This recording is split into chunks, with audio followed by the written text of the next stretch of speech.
Dan, you're good. All right.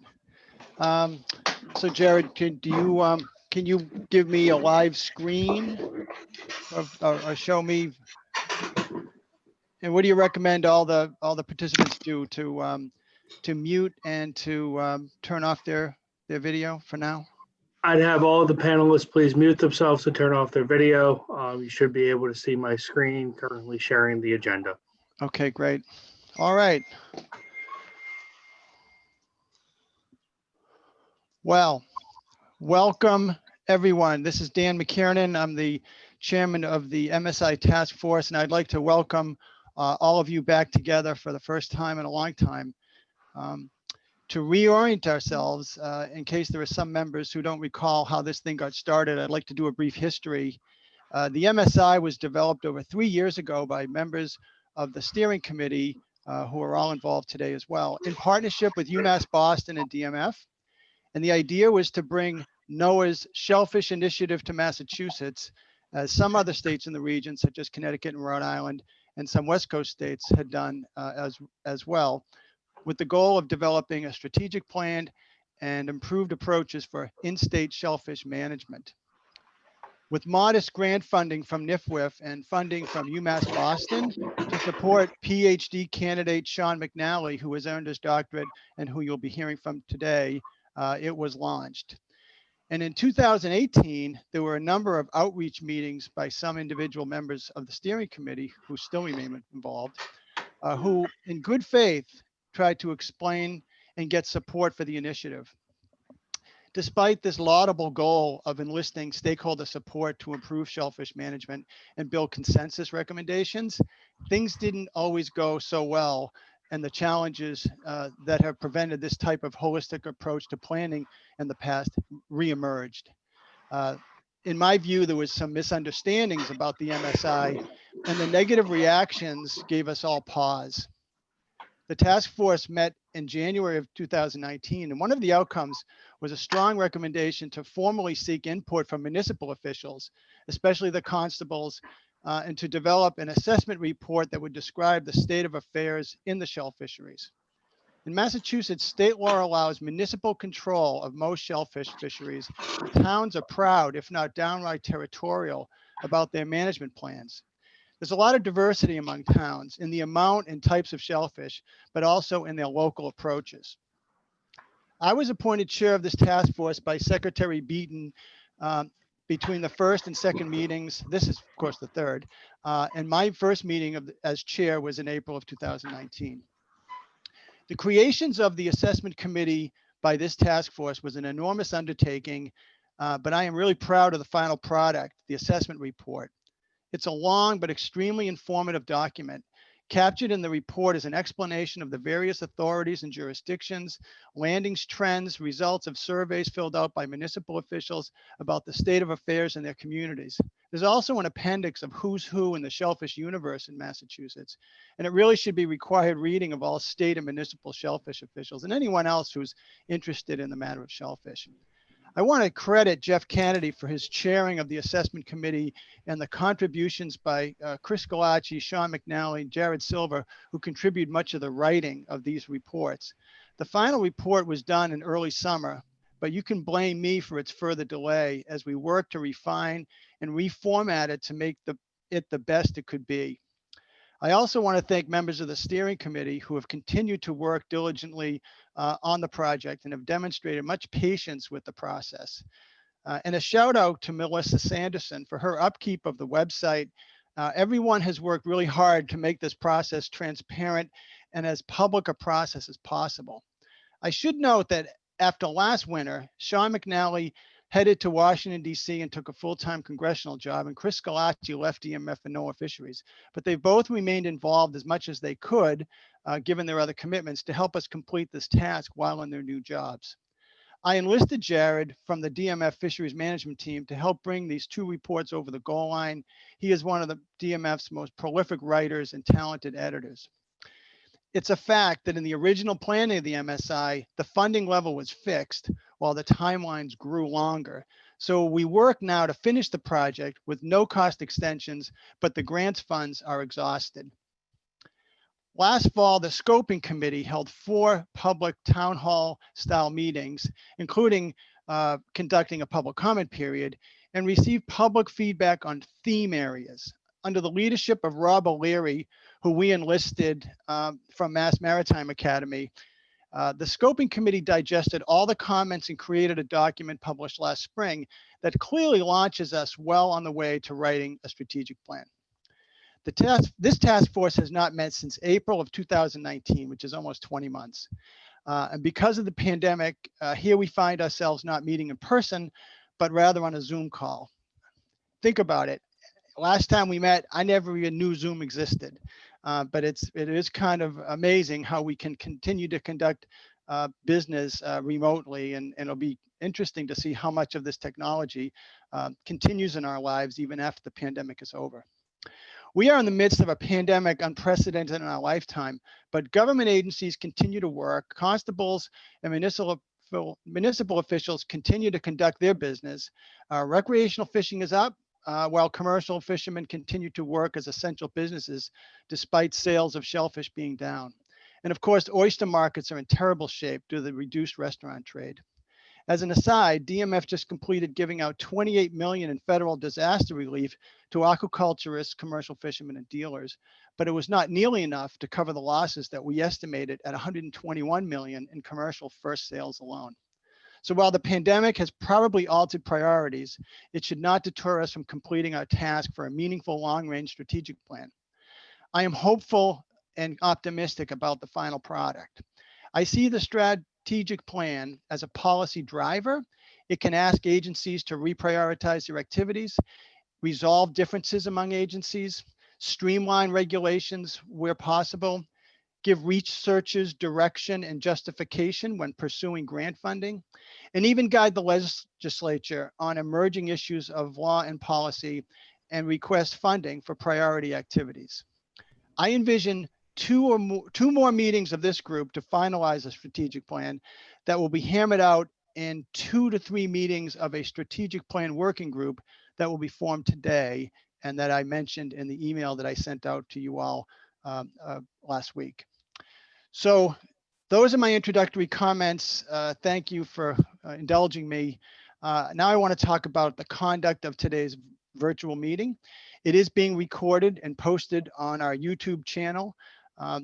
We've been doing this with our Marine Fisheries Advisory Commission meetings, and it's gone fairly well. Jared Silver, who from our Boston office, is the controller of today's meeting, and he'll be assisting me with recognizing you when you want to speak. There are 22 members of the task force and 6 members of the steering committee.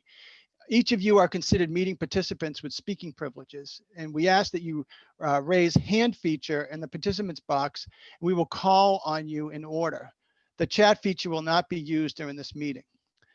Members of the public will be muted, but will have opportunities to speak near the end of the session.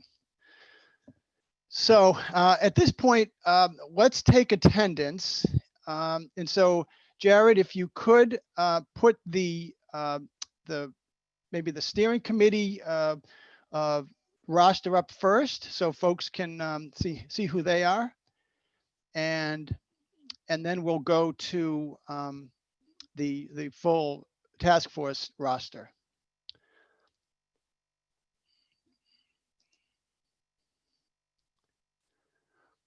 Okay, we'll start with the task force roster. So the idea here is to basically take attendance. I know I'm here, Jeff's here. Is someone from the environmental police here? Pat Moran? Yes, I'm on, Dan. Okay, great. Dan Seeger from EEA. Oh, okay.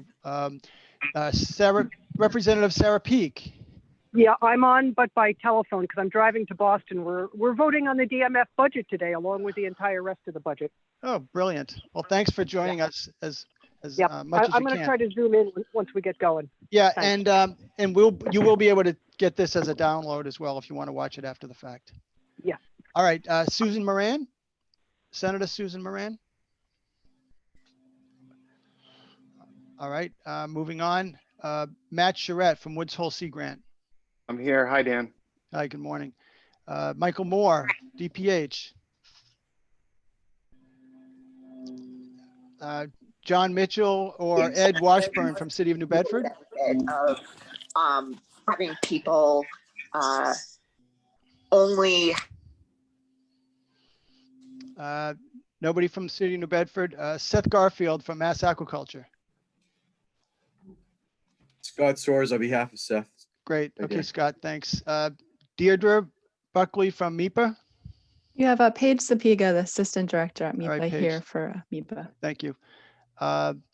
Jill Goldsmith, Town of Chatham. Here. Hi. John LeBeau from Department of Ag. Sean Bowen in his Okay, stead. Sean. Thanks, Sean. Yep. Deb Markowitz, TNC, Nature Conservancy. I'm here. Thanks. Great, thank you. Lisa Engler, CCM, or Todd Callahan, her proxy. Good morning, Dan. This is Lisa Engler. Great. I unfortunately need to step out and then come back in. Mhm. So I'm wondering if we can also make Todd a panelist so that he can contribute as needed. Okay, Jared, you got that? Thank you. Marty Suberg from DEP or Michael Stroman? No. Okay, Mike DeVasto, Town of Wellfleet. All right. Paul Bagnell. Dan, I MS saw Mike DeVasto on the attendee panel. He might need a different link. Okay. Good call. Mike has been promoted. Very good. Okay, so Mike's here. We have Paul, Renee Reed, Town of Duxbury. I'm here, thank you. All right. Cape Cod Commercial Fishermen's Alliance, Melissa. Yep. Rob O'Leary from Mass Maritime.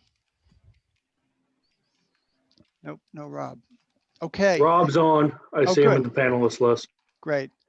All right, Jared, is that the extent of the list? There's nothing below, right? Correct. Okay, and just for the edification of the group, the steering committee, you've got myself, Jeff, former DMF, Chris Galacci, who now works for NOAA, Steve Kirk, Scott, Melissa, and Sean. So, so that's everybody. All right. Are there any questions about the how we're going to run the virtual meeting? And so, Jared, advise everybody how to raise your hand in that situation. If I pose an open question, what's your recommendation? People to use the raise hand function? Jared, you're muted.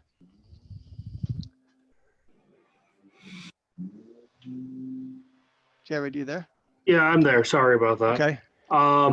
At the either the top or the bottom of the screen, depending on how your program's oriented, there is an option that says raise hand for panelists that would like to speak. That's members of the steering committee and members of the task force.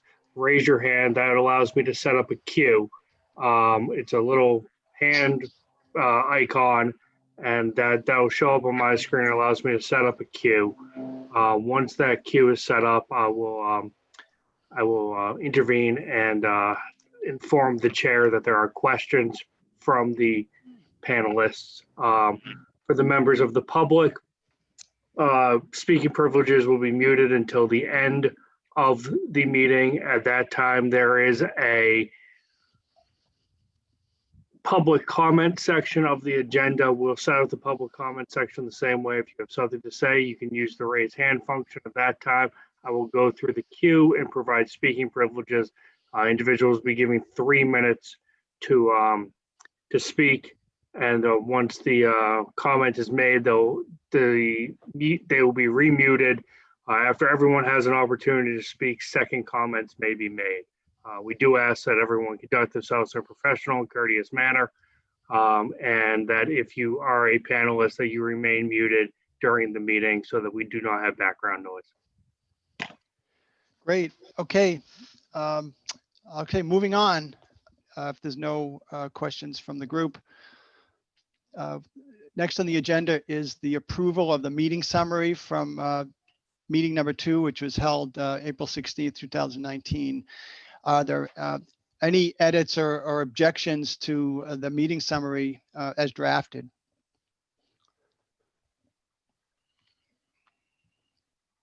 Dan, I'm not seeing any hands raised. Okay, therefore I'll consider it approved by unanimous consent.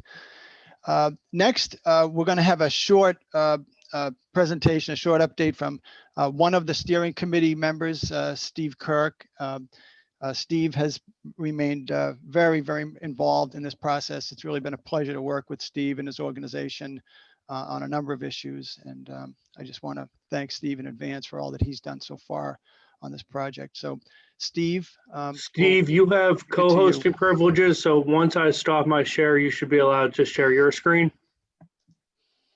Okay, great. Yeah, thanks. I'm not gonna share anything because I'm gonna have just a short update. Dan, thanks a lot for the setup here, and just as a steering committee update, that's what we're working on, the spot in the agenda. I'd just like to take a quick second to also recognize and welcome and perhaps introduce you all to our new state director for the Nature Conservancy in Massachusetts, Deb Markowitz. Deb started just before she had to send us all home.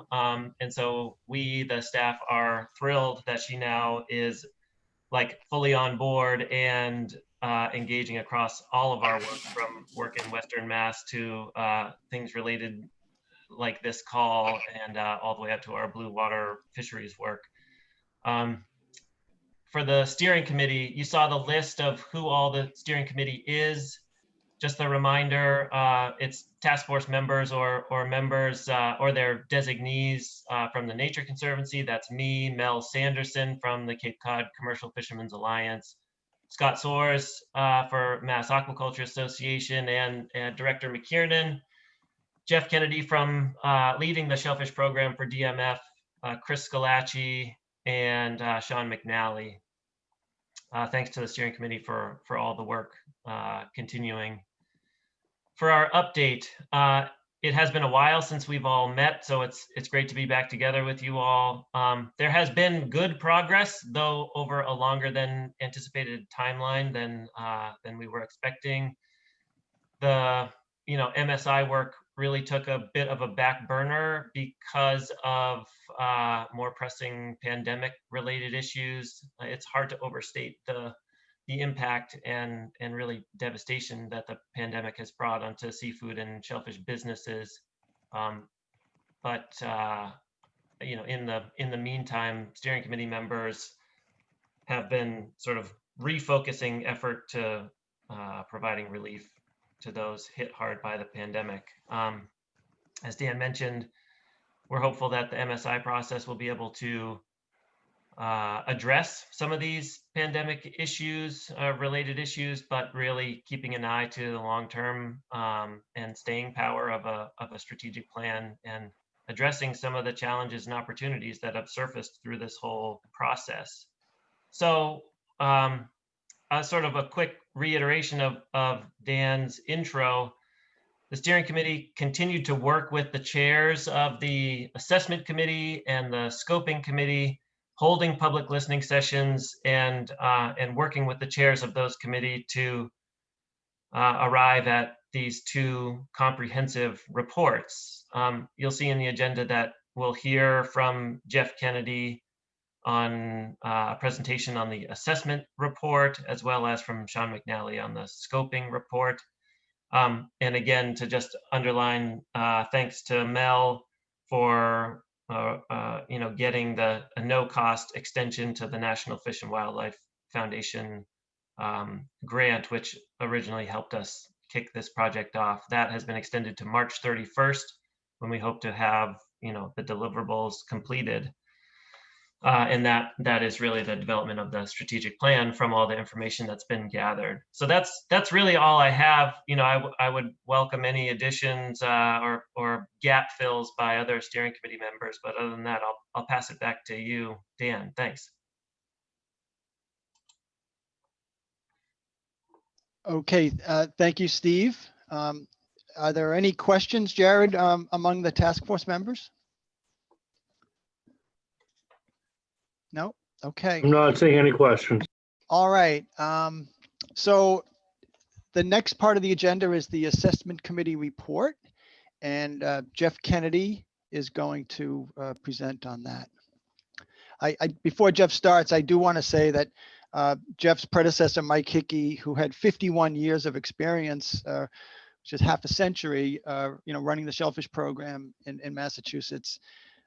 He retired in early January of this year. And so Jeff was handed this, and he's really risen to the challenge, but it's kind of like drinking out of a fire hose, as they say. So we've been trying to support Jeff in any way we can to do his job and to also try to produce this report. But I also think it's been an amazing experience for Jeff, because it's forced the new program manager, Jeff, to really think kind of holistically about this. And Jeff comes from the North Shore, and so I know it's been a great learning experience for him as well about all the statewide shellfish issues. But he's really done a great job. So Jeff, why don't you take it from there? Thanks, Jeff, Dan. you should have control over the screen now. All right, thank you. I appreciate those kind words. Let me see, I'll share my presentation. It's really just an overview of the process that we went through in the assessment committee, and the actual lessons learned, and will be some of those themes will come up in Sean's presentation about the scoping committee. But it's been an interesting process going forward to be, let me find my presentation. The task force at the first meeting created the assessment committee, and we assigned it three charges. And that was to assess the capacity and status of state and municipal governments, as well as NGOs and academic support for programming for shellfish, including but not limited to staffing, labs, hatcheries, research, really everything that anything and everything from the harvester side and in support of the harvester side of shellfishing in Massachusetts. The second charge was to assess the status of the existing strategic goals across state agencies, NGOs, municipalities, as well as the universities. There was a third goal, which was to compile public input collected through surveys, agency requests. That goal was subsequently reassigned to a new committee, the scoping committee. So on the assessment committee, we really had our hands full with the first two charges. So it was welcome to see that it's a small bullet here in the screen, but it was it's a major effort by the scoping committee to hold those public meetings and to gather that information. So I'm glad that it was broken up, because we had our hands full. The assessment committee. Hey, Jeff, if you go to slideshow, I think the image will get larger for the folks looking at their screen. There you go. Yeah, there you go. Yep, thanks. This was the original composition of the assessment committee, and it really was those who wanted to be on were included. It was, as you can see, it's pretty diverse, and we had some great discussions, and I want to say how much I appreciate the efforts of all involved, because there were great discussions at our meetings, and then subsequently the email traffic and the review of the report as it was going forward and progressing. It was great to have the different perspectives. I was amazed at the information provided and the depth of knowledge here. It was very rewarding for me, so I certainly appreciate it. At that first assessment committee meeting, we decided that there was a need for a municipal survey, and I certainly thought of it as a survey of the Shellfish constables, but it was much broader than that. Many communities involved their permitting staff, their town clerks, and because the information we were asking was quite so broad. It was not just focused on the enforcement aspect of the Shellfish constables, but really on budget as well as number of permits, and broken down by these four sectors. So we in marine fisheries, we collect through Safest, we collect a lot of the commercial data, and we try to collect it all. And we also have daily trip reports that have to be submitted, but we're very focused on commercial. And this survey was also included the recreational aspect, and that's much larger part of the of Massachusetts shell fisheries than could be imagined. So the volume-wise, certainly the commercial, both wild and aquaculture, dominate the total landings. But recreational involves probably more people, and it does a lot more activity just because of the sheer numbers of people. So it was good to get that information from the towns. And then we also touched on municipal propagation. The next task we assigned ourselves was to do a survey of all the agencies, the NGOs, and academic institutions.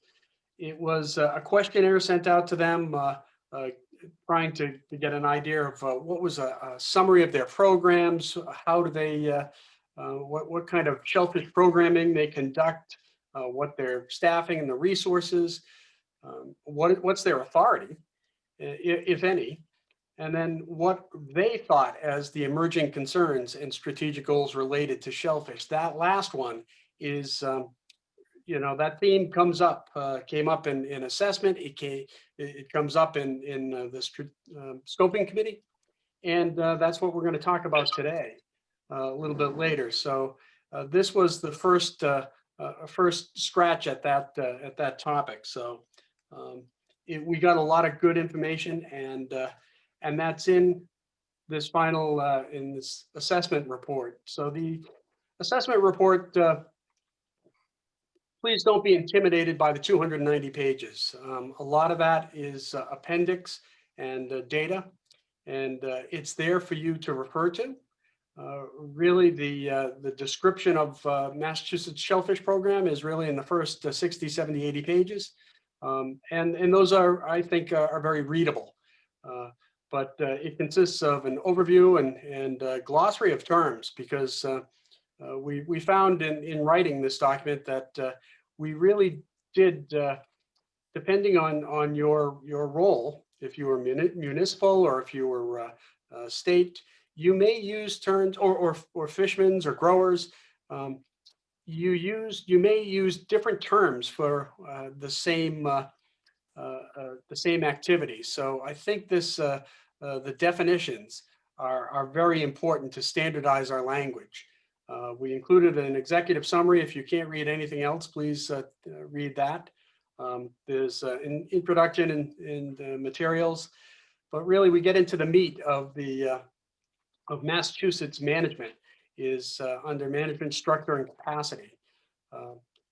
The status and trends gets into data, and it refers to the Appendix A a lot. But that, I think, if you read nothing else, going into status and trends is very helpful if you're parochial and you want to see where my town ends up and how it compares and what is being harvested from my region. That's a great place to jump in. And certainly Appendix A is a lot of our data, a lot of DMF data coming from Safest. It's broken down both by a larger term from 2005 when we adopted SAFIS as our data collection tool, and goes until present. That's good, accurate data. We collected data prior to 2005, but it was more, it was based on reports from the Shellfish Constable. So the stuff, the data from 2005 on is very accurate and very helpful. We also, we focused on the last 5 years. We broke it down both by municipality and region. So there's a lot of good data in that. Appendix B are the questionnaires for the agencies, NGOs, and academic institutions. A lot of good information there. I enjoyed reading on what everyone does. I learned a lot. And then finally are the municipal survey results. It's posted on the MSI website. I want to thank the authors, Chris, Sean, and Jared, and certainly Jared's editing. He did a great job. No, excuse me. And certainly all, as I said before, all the committee members and the reviewers, they did a great job pulling it together. It's a good document, fills in a lot of gaps, and I can start reading it if you would like. It should only take a few hours. Are there any questions from task force panelists?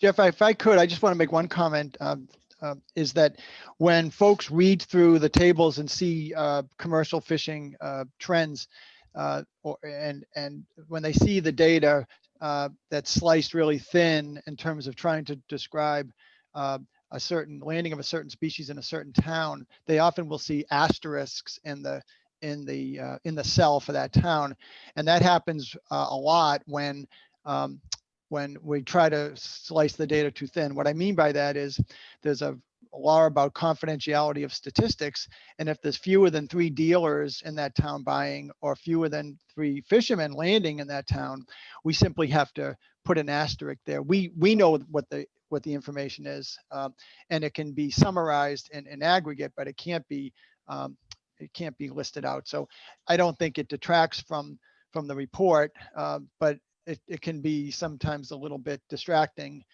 if you're trying to focus on like your town and all of a sudden you see an asterisk, like why isn't this data being expressed? And that happens a lot in the report, but I just want to explain that to the members.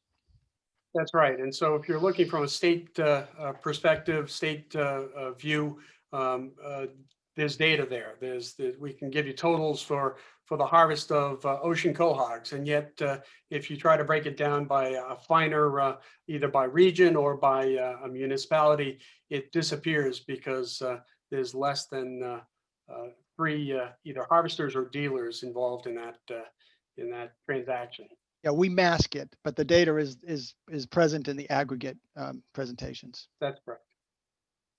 Jeff, are you ready to proceed to questions from the task force? Certainly. Matt Charette. Hi, Jeff. I think that there were something like 13 or so towns that didn't respond to the survey. I know folks are trying to wrap this thing up, but if there's interest in trying to reach back out to them, we're willing to help you do that to get data from those towns. Some of them are pretty important shellfish growing areas that didn't respond. I would agree. Yes, and I'd like to, the report is the report, but I think it's important that we continue to collect information wherever possible. And I certainly see this is a point in time that we can refer back to this report, but I'd like to see it updated continually as we're able, and that's easier for some of those sectors and some of the aspects of the report than others. But yes, absolutely. Jeff, can you explain or describe what you went through to get municipalities to respond, and how some of those towns failed to, fill out the survey? What happened there? Yeah, it's this wasn't a mandatory survey, so it certainly was at the discretion of the town leaders, and sometimes it did not reach the right person, and we would go back and we would email them again, and then follow up with phone calls to towns and ask them to fill in their data. It was there were 6 modules in the survey. It was an online survey, and often we certainly learned a lot on what not to do and how not to how to create a survey, because it wasn't as clear as it might have been. So we might have, some towns did not respond at all. Other towns skipped sections because it wasn't clear what we were asking. So there is some missing data we understand, and some answers to questions that we were confused about, because we think the responses were probably meant for one sector, and they were answered in whatever sector they were in, whether it was recreational or commercial harvesters or aquaculture. We think that sometimes they were answering the question as though they were in recreational, when in fact they were in the commercial sector. So when we, as reviewers, we went through and we noticed some of these what we knew were obvious discrepancies, we would follow up with the town and ask exactly, did you understand the question, and try to put a finer point on it.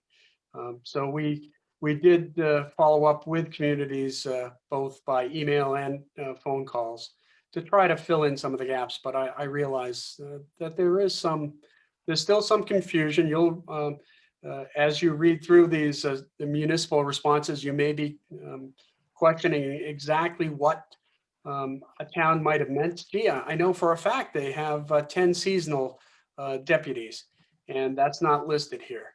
So there may be some oversight, and it would be great to get that fixed. And I ask any towns, if you have gone to your section and your responses, please, and noticed problems, please get back to me, and we'll try to correct that. Paul Bagnall? Hi, Paul. Yeah, I'd be more than willing to help out on the island. I know one of my adjacent towns was in between the Shellfish constables at the time, and that's been settled now, so they're probably more likely to respond. So, and certainly for myself, I think Jeff had to bug me maybe 2 or 3 times to get that survey done. So it was a lot of work, because you multiply that over 56 towns. That's a lot of phone calls. Just a quick comment, kudos to the steering committee. And it was a great idea to hand off that task to the assessment committee. It gave it a much wider representation to the survey and the whole MSI in general. So mainly more comment on how much work it was to get this thing to this point, and kudos to both committees. And after that, I'll shut up for now anyway. Thanks, Paul. Really appreciate your efforts on this and getting the data in as well. And I agree. The third charge was definitely better handled by the scoping committee. It was a significant task, and I think the assessment committee had their hands full trying to wrangle the other aspects of those other 2 charges. Any other questions? Rep. Sarah Peak? Thank you. Sort of apropos of working on getting more, getting some of the data from the various communities that maybe didn't answer or were confused by their answers. I guess a broader question, I don't know if this is where it should be asked or at the end of the meeting, but I made the parking garage at the end of the meeting and not have cell service. It's a document that we are, quote unquote, accepting public comment on, and how long will that public comment period be held open? I was on an earlier call today with Shireen Davis, Chair of the Board of Selectmen in Chatham, who pointed out to me it's low tide right about now, so there may be lots of people in the industry who are unable to participate in this call. I know they can watch the recording, but if we're looking for feedback or enhanced data and information, I think before the end of the meeting would be helpful to give a date certain by which we will continue to be accepting comments, feedback, and data that comes in. Thanks. Thank you. Dan, did you want to? Yeah, it's a good question. As I mentioned in my introductory remarks, the grant is exhausted, and Sean McNally was the person who managed the survey. And so I guess the question is it possible for us to go back and repair some of those results, and what would it mean to go back and alter the text of the plan? You know what I mean? So, I mean, you're talking about the appendix. I don't know. We'll take a look at that, Sarah. And I appreciate the fact that not everybody was able to attend this call today. We did send out a save the date and the time a month ago, and we didn't get any negative feedback from the steering committee members. But let me huddle with the staff and see if it's, what resources we have and what opportunities we have to change, to address any, missing information. So let me get that's a good question, but I don't have an answer to that right now, because as it was, this is a 300-page document that took, many weeks to accomplish. So, but I understand your point. Yeah, and the other thing is, as I read through the document, I see this as a very good snapshot of where the industry, both recreational and commercial industry, is today in the Commonwealth. But I think this will form the basis for any proposed, as you said, legislative policy changes, funding needs, and all of those things. And I think it's what's going to, it's important we get the data right, but I think what's going to flow from this document is really the stuff that we're going to have to make sure that there's adequate public input and industry input on. This really, I see more, unless there's some glaring omission that somebody in the industry points out and they want to let us know, this is just sort of a great data set to have, upon which we will then use in order to make policy decisions.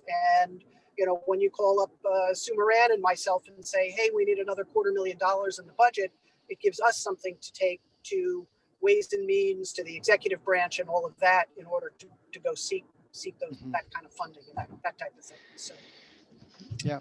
Okay. Thank you. It was great. It was a great job. It was very informative, I thought. And I'm going to respond to that, and don't. I'm not advocating for any legislative outcome, but I do want to point out that about 30 years ago, when I started working up in Boston, there was municipal shellfish support. I think they were called the cherry sheets or something. And so money was actually doled out by DMF to the communities. And one of the terms of receiving the money was they had to report back to us, essential statistics, the kind of statistics that we are presenting here, that we got from the municipalities voluntarily. So again, I in no way am I advocating that we turn back the clock or do something different. I just want to point out that that used to be, and if we need municipalities to report more accurately, I guess sometimes there can be a carrot involved. But that's way down the road in terms of the strategic plans consideration. Great. Okay. Lots to do, obviously. Thank you. Yep. All right. Thank you. Any more questions for Jeff? Jeff and Dan, I'm not seeing any more questions. I would just like to remind the public that will be public comment at the end of the meeting. Mm-hmm. Okay. All right. Thank you. Jared, back to the agenda. Mike does his hand up. He came in at the end. You can unmute yourself. Mike, you're muted. There you go. I just wanted to reiterate what Sarah said about public comment and this being at low tide. I know there was a lot of interest in commenting, and those who aren't here, I just want to make sure that there's some means that there's public comment still open on this, and that I do think it's important that whatever data is missing, if we can find a way to reach out and see if that can be included from those other municipalities. I think it'd be important because these types of documents are definitely used as a resource long-term. You know, we're seeing it right now in a different situation on Cape Cod with the Cape Cod Commission Rail Trail report, where, you know, Wellfleet participated a little bit, but not quite as much as they should have at the time. And that document is sort of reinforcing the motion, reinforcing the route that's being taken here, even though there's a lot of controversy around it now. So I just think it's good to get, you know, the data from those places that have not responded into this if we can. That's all. I would agree, and I think probably at the time the survey was distributed, it was going into the busy season, and some communities, some individuals just didn't have the time to deal with it at that time. I think it also, now that you can see who responded, which towns are missing, where the data gaps are, I suspect that individual towns will be probably more forthcoming or quick to respond to get their data in, because they see their neighbors had submitted data. So I think we can fill in those gaps. There are certainly a number of communities that are all prohibited areas. So the incentive for them to respond, or the data they have to provide, is not much. So of those 13, I think there are a considerable number of them, a large percentage of that were strictly in prohibited areas only. So it should be very doable. Thanks, Mike. Dan, I'm not seeing any further questions from the task force. Okay, great. So next on the agenda is the scoping committee presentation, and that's going to be given by Sean. I mentioned Sean, earlier. the stage is yours. I mentioned earlier about Sean. He's earned his PhD from US Boston, and he was he carried a lot of the load on this entire project, and we're really grateful for all of his work. So take it away, Sean. Cool. Thanks, Dan.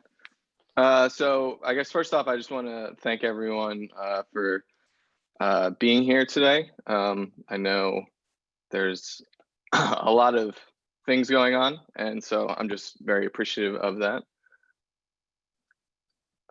Just bear with me for a moment.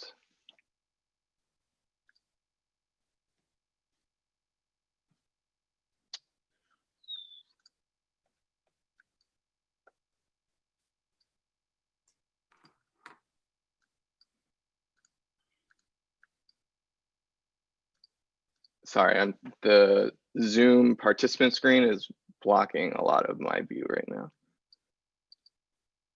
There we go.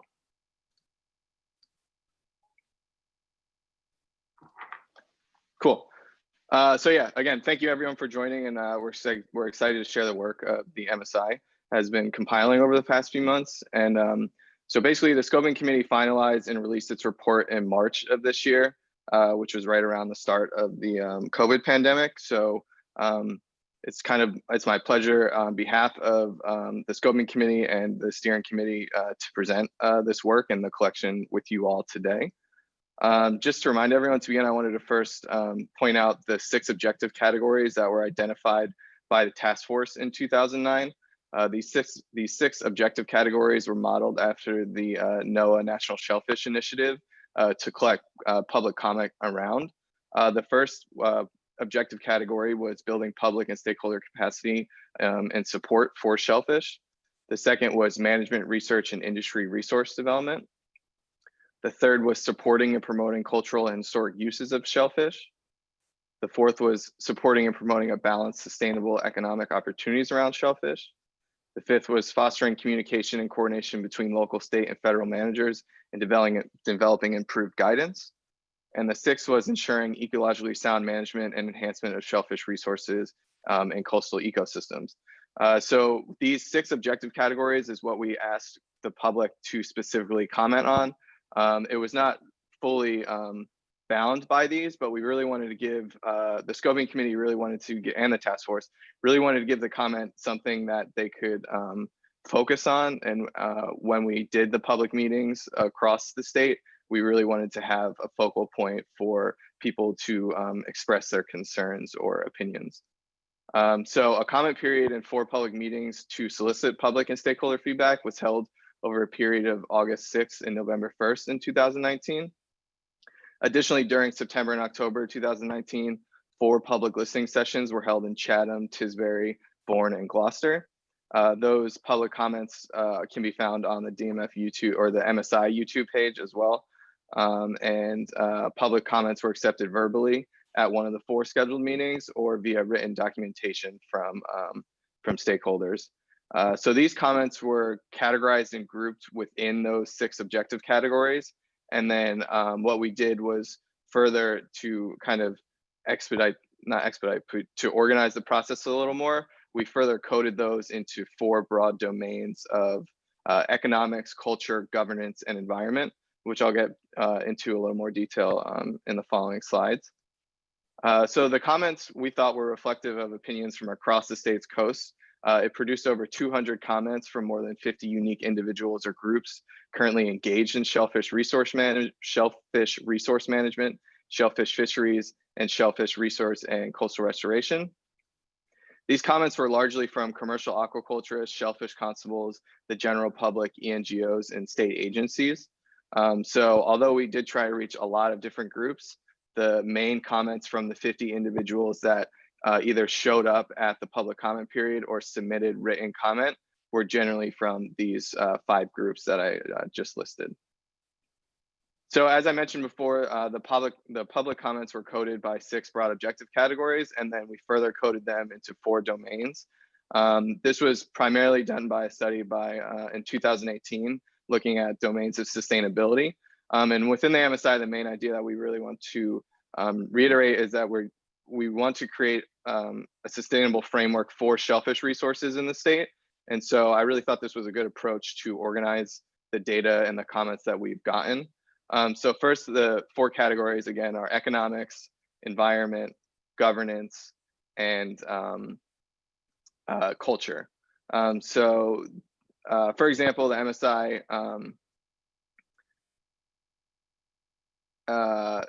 the MSI categories essentially were these 6, and then they were further coded into these 4. For example, the MSI objective category 1 included comments surrounding stakeholder communication needs. Again, and so that's just reminding the group that that first MSI objective was building public and stakeholder capacity. And a lot of those concerns that we heard from and a lot of those opinions were around stakeholder communication specifically. The second was providing more technical support for MSI. And then in MSI objective 3, it's maintaining home rule specifically, a lot of the comments focused on. And MSI objective number 4 was protecting public access to shellfish resources. MSI objective 5, a lot of the comments were around the transparency and communication and data sharing of not only the MSI, but as well as the state. And then MSI objective number 6, a lot of the comments were around the use of shellfish for nutrient remediation, specifically the Cape Cod plan. So as you'll notice, some of the objective categories can address multiple domains of the economics, environment, governance, and culture. This is largely because the comments that we received were multifaceted and they touched on a lot of the, it's really hard to group into 4 different topics essentially. So when certain comments addressed, when I felt that they could be put into different bins, they were coded twice. That will make a little more sense in the next slide. So here you can see a visual representation of the over 200 comments that we grouped by those 4 domains that I mentioned: culture, economics, environment, and governance. So you'll see those 4 domains on the x-axis here. And on the y-axis, you'll find the number of comments that are coded within each domain. And so I really would just want to point out that the majority of comments received were categorized as pertaining to the governance domain, as you can see with the large number of comments, the large bar graph here. And so of those comments, the majority of them grouped under the MSI objective category 2, which is the need to develop the development of management resource in industry resources. So for the remainder of this presentation, I just really want to focus, especially just because of time, I really wanted to focus on where the majority of the comments were. And as I just mentioned, that is in MSI objective number 2. So looking at a snapshot of what that means, we can further code those comments into additional bins, essentially. So here I just really want to focus on the development, management, resource, and industry resources and what those look like. And so that was specifically focused on increasing state and local capacity to effectively manage shellfish resources and shellfisheries in the face of the increasing management challenges that we currently face because of the pandemic and that we will face in the future as well. And a lot of this a lot of these comments focus on representation and negotiation, transparency, and food safety concerns. So what does this pretty much all mean? The comments coded within those 4 domains offer a unique and reflective look on the opinions heard across the state. For instance, the scoping committee report identified goals from these comments received across all of MSI objective categories, and I chose only to share one with you today just because of time and wanting to really highlight that this information is found in the scoping committee report, and we did a really good job of summarizing all of those points as well. So overall, again, the comments, we really wanted to show that stakeholders through the whole scoping committee report would like to see an increase in financial support to improve shellfish management, enhance marketing and industry development, improve information sharing among and between government and stakeholders specifically, and expand public educational efforts and further scientific research. So this is kind of just a it's a large summary of what we found through the scoping committee efforts. This is in no way the full picture of it, and a lot of it, like I said, can be found in the report, but these are the big main points that I really wanted to share with the group today. And so knowing what we learned from our scoping committee efforts and kind of coming back to what Jeff mentioned about the municipal shellfish program survey, I really want to highlight how the assessment committee report and the scoping committee report can work together for the task force to begin to identify a strategic plan for the state. So now that I've shown the synthesization of public comments and concerns, next we really needed to, the next goal is to identify where those gaps in management currently exist. And so if we've heard what people are saying about certain things, but now we really want to know why are they saying those things and how can we fix that? So that's really where the Massachusetts Municipal Shellfish Program Survey comes in really, really good tool for this. And again, all this information for the survey can be found in the assessment committee report. And just to reiterate what Jeff shared with us previously, the survey was created to identify the challenges of coastal shellfish management officials in their efforts to manage, support, and expand shellfishing opportunities and shellfish resources in state waters.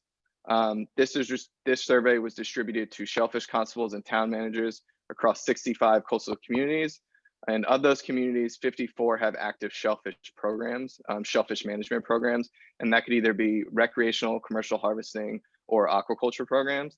And like Jeff mentioned, participation was entirely voluntary, and participants could choose not to answer any of the specific questions. And so what that looks like is for the purposes of the remainder of the presentation and then the results moving forward that I'll be sharing, we're only going to focus on the towns that have at least one active shellfish program. So as I mentioned, 42 communities have participated in the survey, but currently 38 of those communities have active programs. And so all the numbers moving forward that I'll be presenting will just be focused on those 38 communities. So overall, again, we reached 38 out of the 54 communities that have shellfish programs. That's a little over 70% of the municipalities that do have an active program, reaching over 80% of communities on the Cape, 80% of communities across Boston Harbor and the North Shore, and over half of the communities on the South Shore and the South Coast. So we had a question earlier that mentioned like where we can increase engagement efforts. just based off of these raw numbers, I would say that we would focus on more specific outreach to communities on the South Shore and on the South Coast, considering we have some more ground to make up on that. So of those towns, this is kind of really where I want to get into some of the more specifics. 92% of those towns have or employ shellfish constables. Of those employed, 66% have completed Mass Shellfish Officers Association training. 74% are full-time positions, and 58 have a second job related to natural resource management, whether that's within their town or outside of it. Over half of those towns have shellfish advisory boards or committees, with 37% conducting shellfish disease monitoring above the state, what the state already monitors, which is primarily serves for background monitoring for the municipality. 34% of those towns employs shellfish staff other than constables, and these are primarily assistant harbor masters, biologists, aquaculture specialists, and propagation specialists.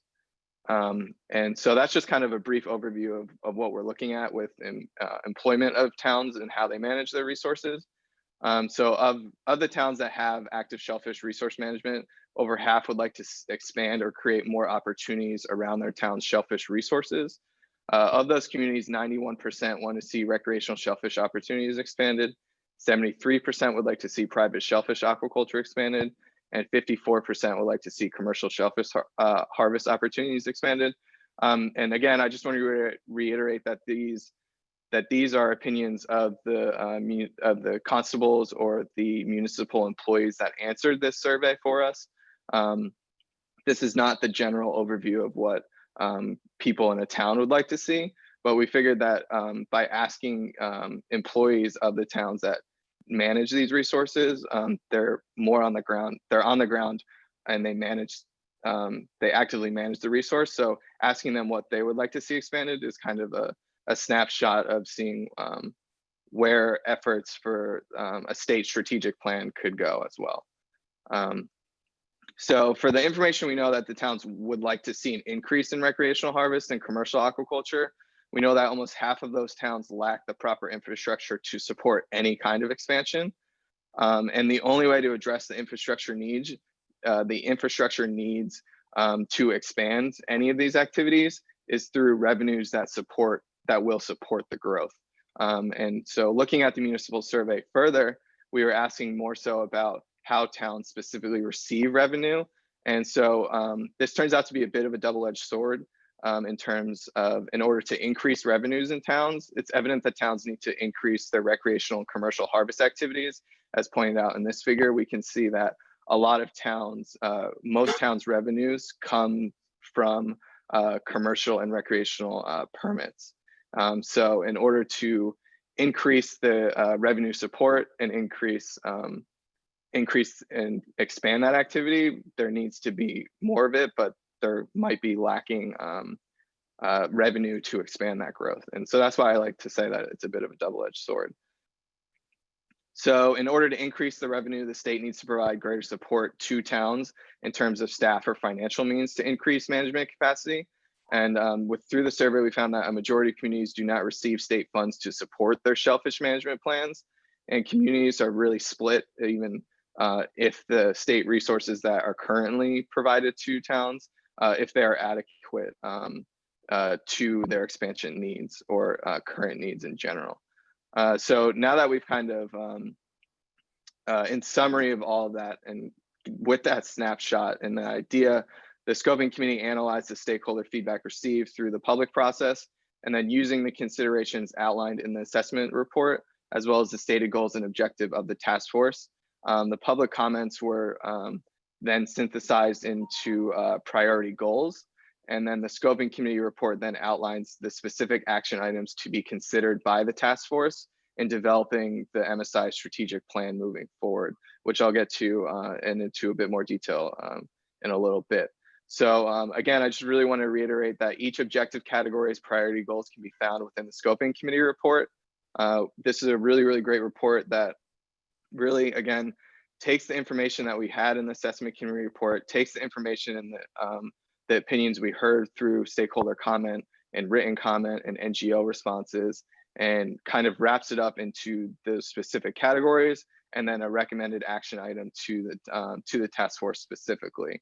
And then all the public comments received, as well as other guiding considerations, may be found in the report's appendix.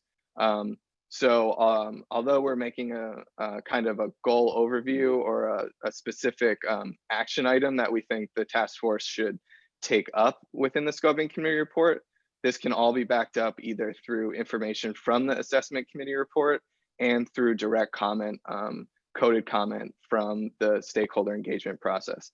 And that is all, again, coded out within the scoping committee report. And it's just a really good reference document that you can look back to really see why we think that a strategic plan action item is warranted and the information that really backs up that opinion of it. So again, after analyzing both stakeholder comment and after surveying coastal communities in Massachusetts, we feel that we're at a good point to draft those specific action items through the scoping committee report, and then reiterate these action items, again, can be found in the report, which can be found on the website. So here I really want to get at, now that we have the information in these recommended action items, what does that look like for how the task force can create a strategic plan for the MSI's ultimate goal, essentially. So again, I really want to focus on, stick with the example of the MSI objective category number 2, because that's where the majority of the comments came from. And despite the existing resources and support that I presented through the municipal survey information, shellfish management and the complexity of managing shellfish in the state has never been greater. And also the scoping committee report identifies that as well.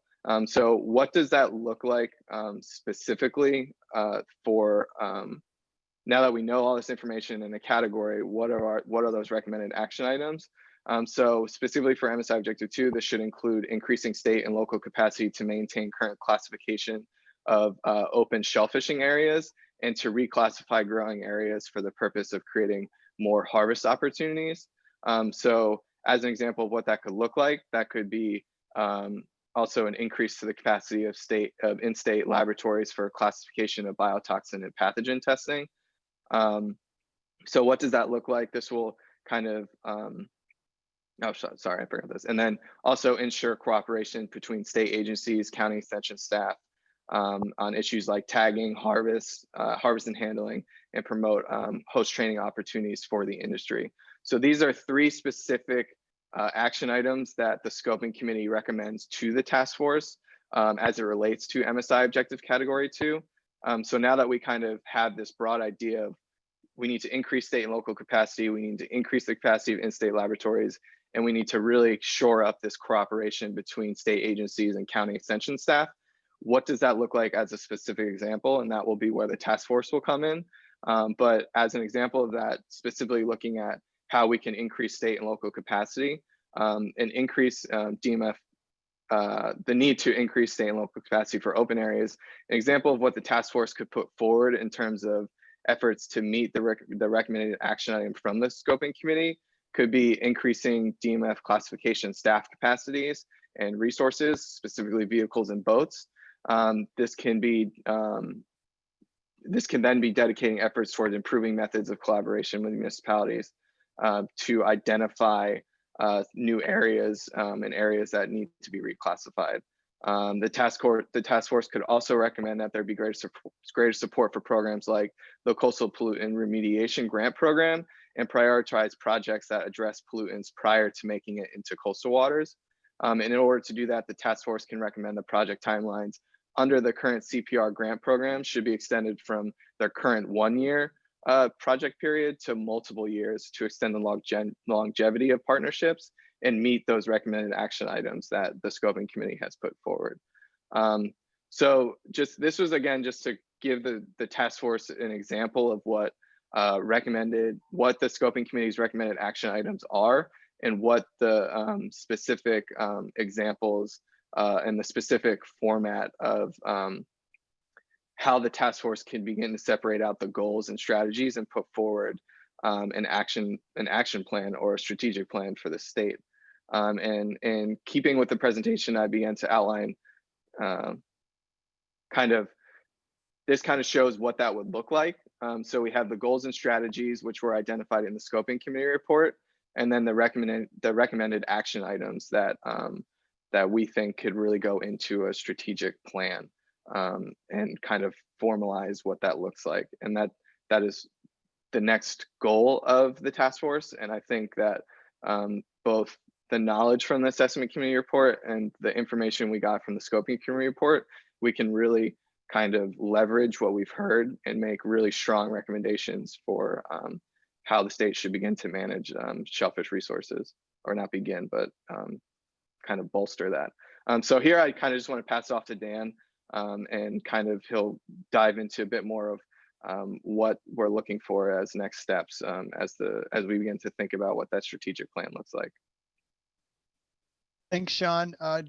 I think this would be a good time to take questions on your presentation. It was very good and very detailed.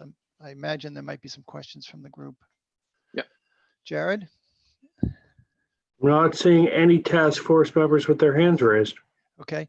Sean, could you go back a couple of slides? Yeah, to which one? The one where there was action items, like maybe one slide back. Yeah, the forward one. I just want to point out that this has been in production for over a year, and I just don't want the task force to think that this is a DMF Christmas list. I want to state on the record that I've listened to what the needs are, and we've already made some of these changes. For example, we've hired a second lab, a bacteriologist in our New Bedford office, to allow that samples to be collected 5 days a week. We've actually added 2 new classification biologists down in our New Bedford office. So some of this is already in the works, but I want to state that for the record. So, all right, so let's talk about the next steps. I guess it's the creation of a subcommittee. I'm sorry, a working group, which would I recommend be composed of myself, the other 2 chairs of those other 2 committees, specifically Jeff Kennedy from the assessment committee, Rob O'Leary from the scoping committee, the members of the steering committee, and then that leaves the balance. Any of you members on the task force, if you would like to participate in some fairly detailed, drawn out discussions about some of the items that Sean's going to help us bring forward in terms of what's in the scoping report, debate them, try to craft them into a language that makes some sense. I think between the scoping report and the assessment report, there's so much information embedded in these documents that if you become familiar with them, I really think it's going to flow quite readily into a sound strategic plan. So that's my invitation, is to members of this group to volunteer to get involved in some of these the next working group. I'm guessing maybe it's going to be maybe 3 long conference call meetings before we bring it back to the larger task force. So maybe we do this over the next, say, 6 weeks, and then try to complete this thing in early February. Maybe take some public comment on the final product, and then deliver it in March to the grant maker, to NIFWIF. And so I open that up for discussion.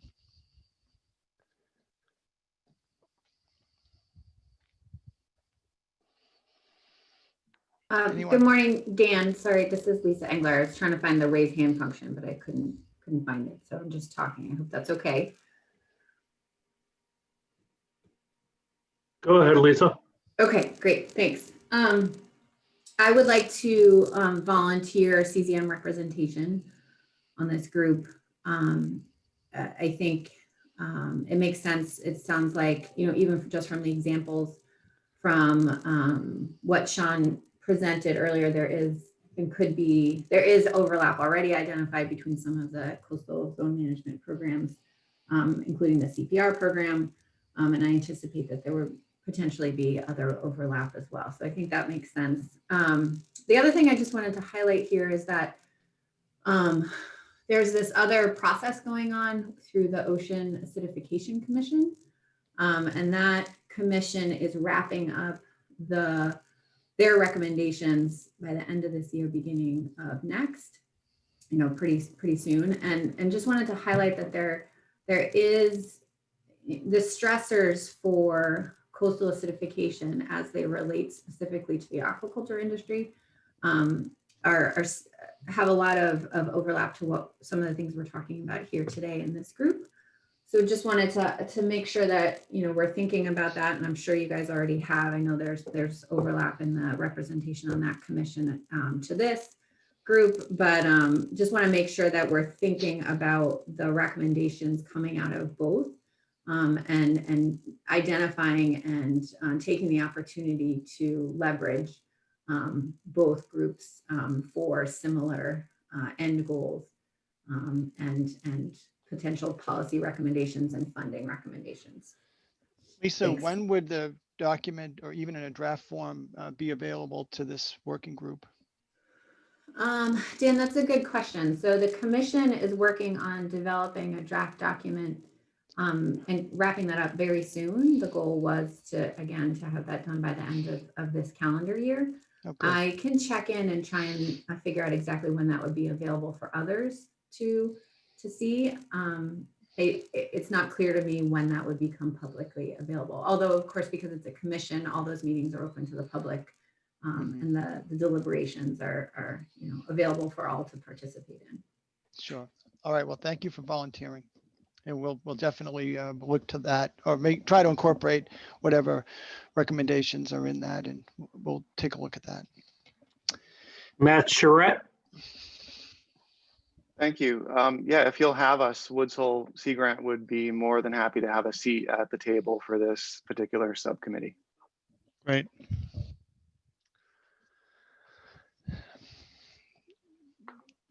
Mike DeVosto. Yeah, I'd be willing to volunteer to be on this work group as well.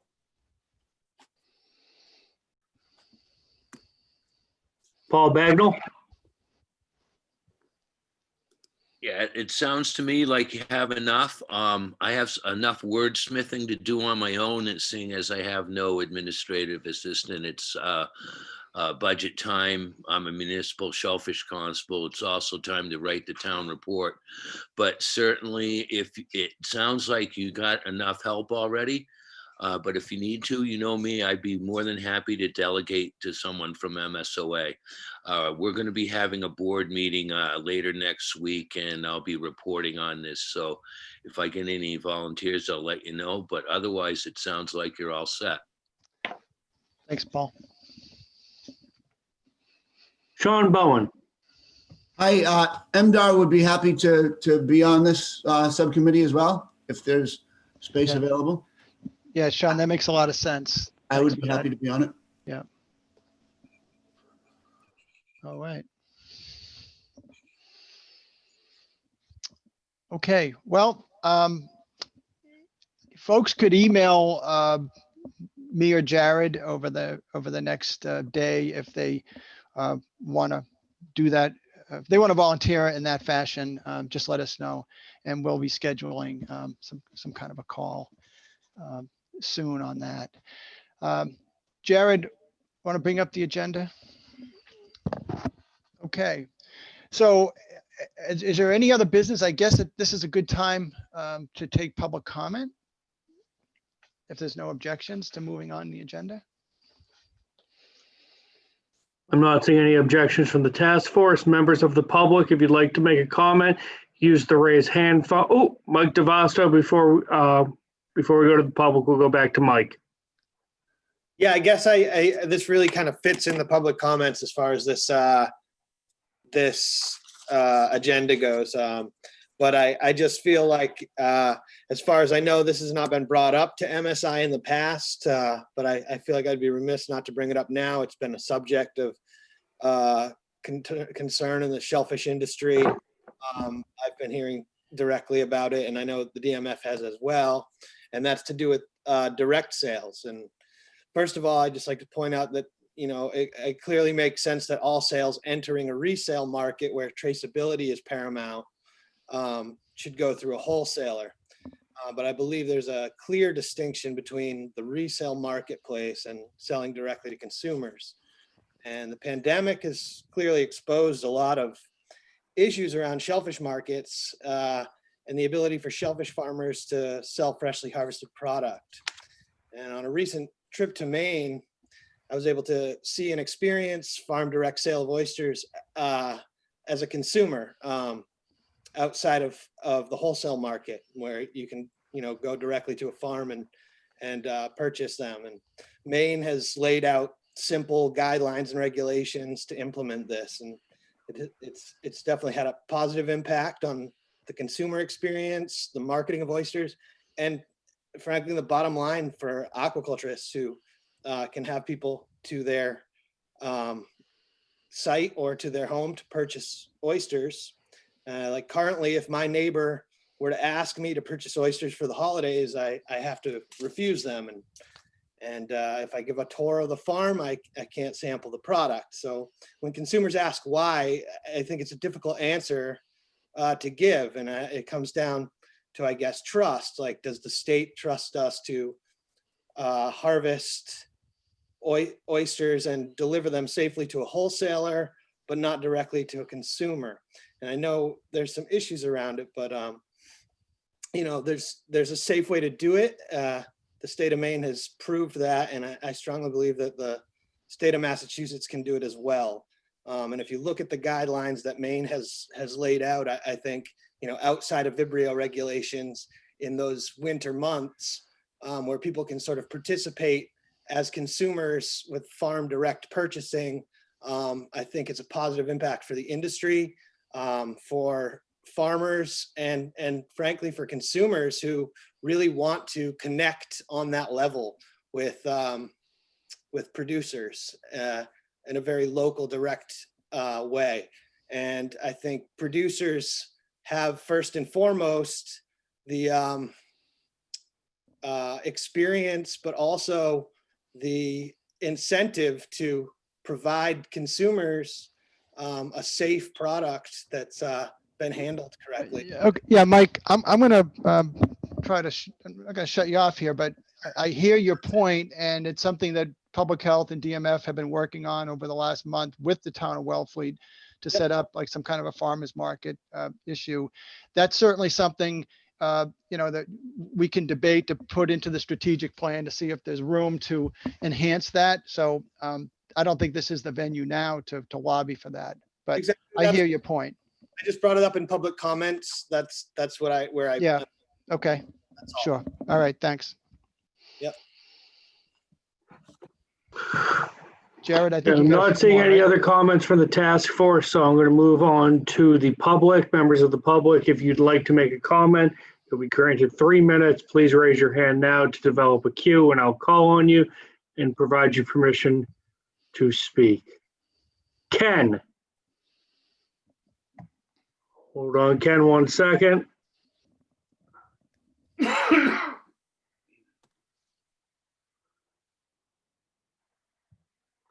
Ken, you may now speak.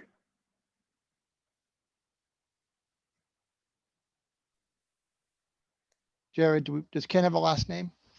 No. Okay. He's muted.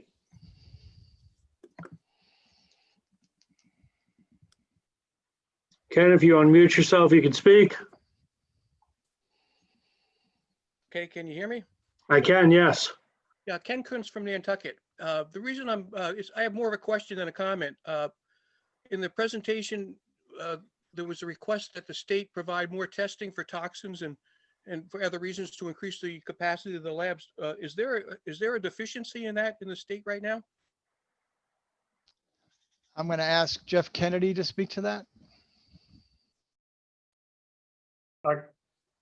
As far as to maintain our existing classifications in our areas, we're doing well.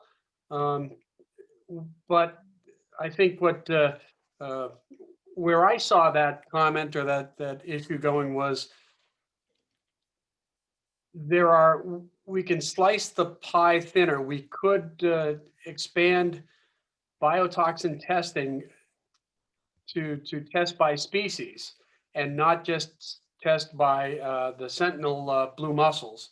So it's possible that we could, with more capacity, more staffing, we could test more species per area and be able to maybe we would keep mussels closed, but be able to reopen for oysters. But at the present time, we just don't have the capacity either for collection, but also for running those samples for the lab staff. So I think that's where that came from. Jared, I'm sorry, Jeff, do you want to speak to the harmful algal blooms that can crop up kind of unannounced?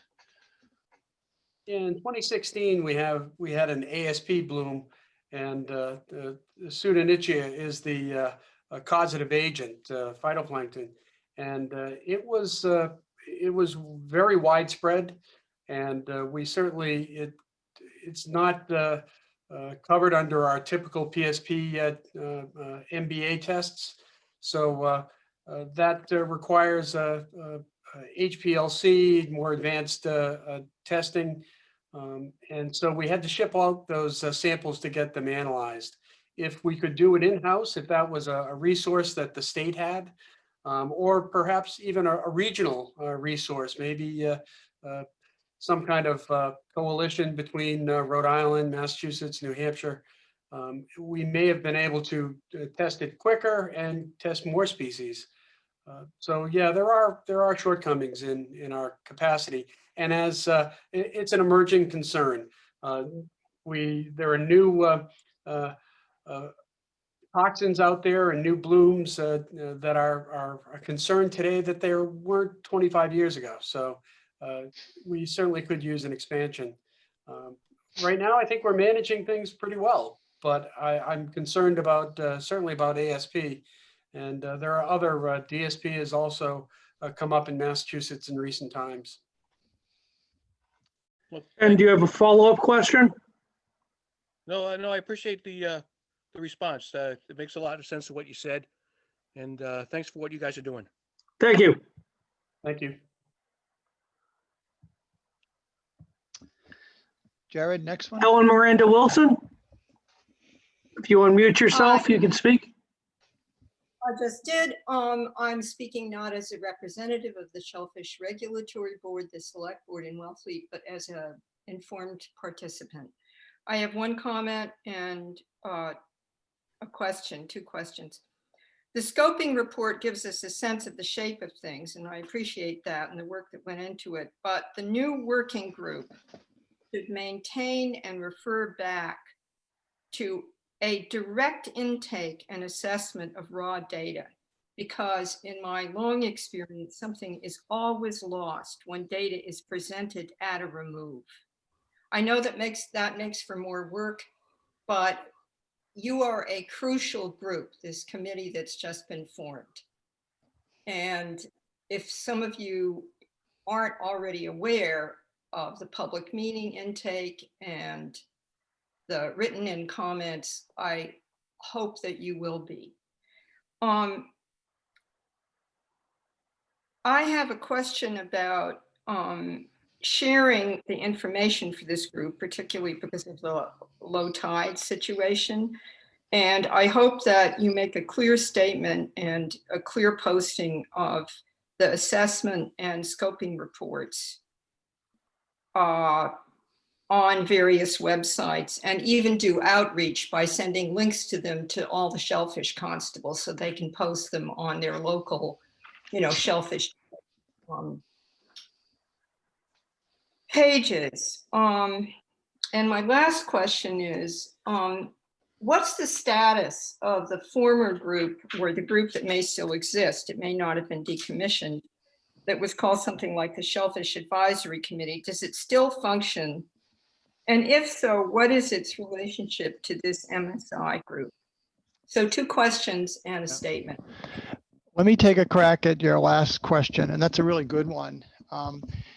About 6 years ago, when I was the deputy director, I sensed kind of a crisis, of sort of constituent relations with our Shellfish program. And I went to the director and we created something called the Shellfish Advisory Panel. It was somewhat ad hoc. We appointed that group ourselves. It wasn't legislatively mandated.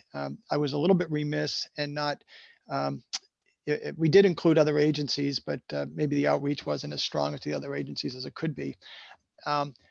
We haven't met, that group hasn't met in over a year and a half, combination of the loss of Mike Hickey on the program, but also the pandemic. But we absolutely feel that that is a great model going forward to continue. And I'm going to personally bring forward a recommendation in the strategic plan for a way to make that more formal. And I believe that a twice a year meeting that has kind of an interagency aspect to it with Department of Agriculture, with DEP, with CZM, with us, environmental police, and then having a bunch of stakeholder groups present to receive information about what the agencies have been up to, and also to receive input and recommendations is really valuable. And I think the relations that we had after we started that with some of the constituent groups is absolutely enhanced. I think the fact that this MSI got kicked off was a reflection of the fact that there was a lot more collaboration and cooperation. So the answer to your question is, DMF does intend to bring the Shellfish Advisory Panel together again very soon. Right now, we're focused on trying to get this document out. I mean, if I have any spare time in my schedule and staff schedule, this is the focus, to try to complete this. And then I would envision maybe in the late winter being able to hold a Shellfish Advisory Panel meeting and hope to make it more formal. So thanks for that question. And I assure you that I think it's a good model and we'll continue it. What was your other question, Helen? Oh, it was a recommendation to publicize to the constables, right?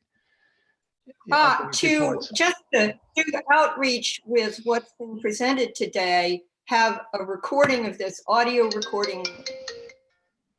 That's not me. Have the assessment report and the scoping report all provided with outreach. In other words, send it to the constables, send it to all the shellfish departments, even those that aren't included in the 38, okay? Because that's just one extra thing for often very small departments to have to get going. And if you just bang it out to them, it'll reach the people in the shellfish community all over the coast much more easily. Thank you. Thank you. That's good advice.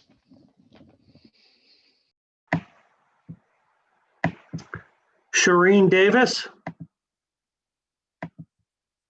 Hello, this is Shireen Davis. Thanks for allowing me the opportunity to speak today. I'm chair of the Chatham Board of Selectmen. I'm wearing that hat right now, though I do have a commercial shellfish permit and I have had one for almost 40 years. I just had a few comments to make about the scoping committee report. And I was hoping that perhaps that when we're looking at moving forward in some of the strategic planning, that it's looked at with common ground and from a more holistic point of view. There's obviously going to be needs for support for the objectives and goals in the scoping committee report. And that will include funding, obviously. I really feel there's plenty to work with from that aspect. I think that the state having manpower to address some of the major concerns that are coming down the road, one of them being that will affect all communities of the Commonwealth of Massachusetts, is the changes to the NSSP, that we're going to have to be dealing with those changes and how to prioritize those bigger issues. So that's all I really have to say today. I am hoping that I our shellfish constable was not able to be on the call today because of low tide. She is on your assessment committee. But I'm hoping that we'll be able to add some comments later down the road. So thank you. Thanks, Shireen. Jared, who's next? JC?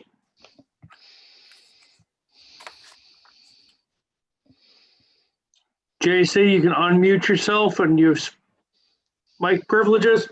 Yeah, good morning, DMF Steering Committee and Task Force. My name is Jeffrey Canna. I live in the town of Tisbury on Martha's Vineyard. I believe I was in your last in-person meeting, Dan, at the Tisbury Town Hall, Catherine Cornell Theater, for a DMF meeting on for hire and finfish regs. I'd like to commend you all for your hard work in compiling all this information. I'm visually impaired, so it would take me hours to listen to the 296-page document. I'd like to direct the question through the chair to Jeff Kennedy about the asterisk.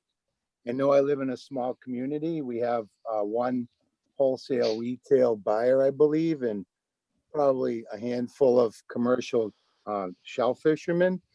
So through the SAFSIS report and the constable's report on the larger communities, did the reporting on the commercial shell fishermen level and the constable reporting, did they align pretty close, or were there large gaps in that? Because we know that a digger may dig in one municipality and sell in, say, Boston.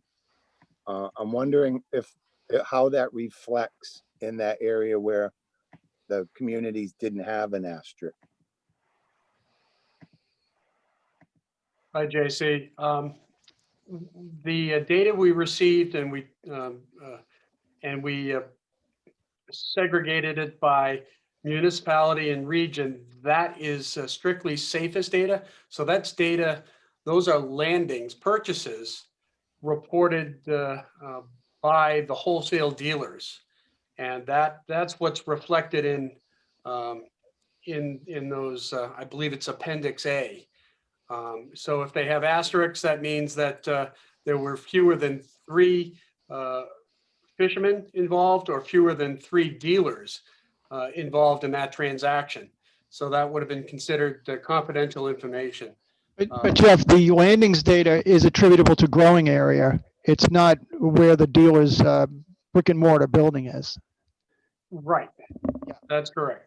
Right. And JC, if I don't know what your exact question is, but there's ways that we could massage the data, like to try to get over the confidentiality issues. For example, if the dealers change over time, and we could summarize the data and give you a 5-year average. If the essential question is, well, how big are the landings in this particular community?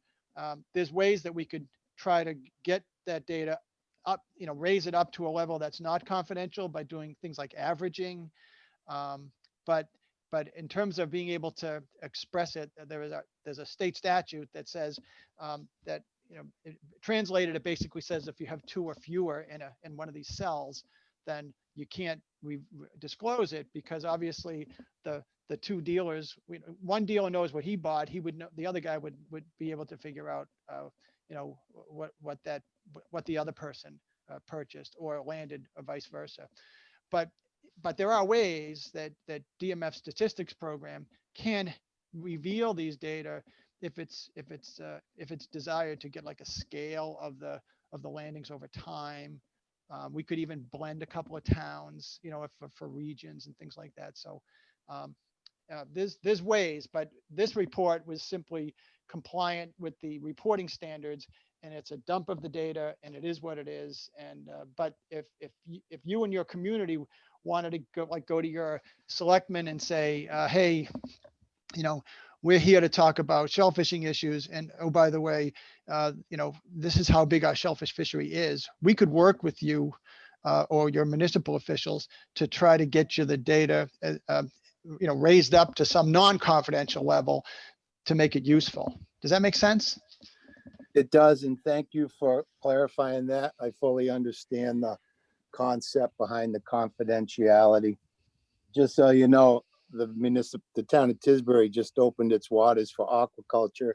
Its first approved site, and it's kind of like a seed sprouting up after a forest fire. Call me crazy, but I'm also a member of the Tisbury Waterways Committee, which the constable and the harbor master report to, and some of these issues will be coming up in the next couple of meetings. Thank you for your due diligence and all this hard work and drilling down on all of these numbers. It's quite amazing. Thank you. You're welcome. Thanks, Jeff. Jacob Angelo.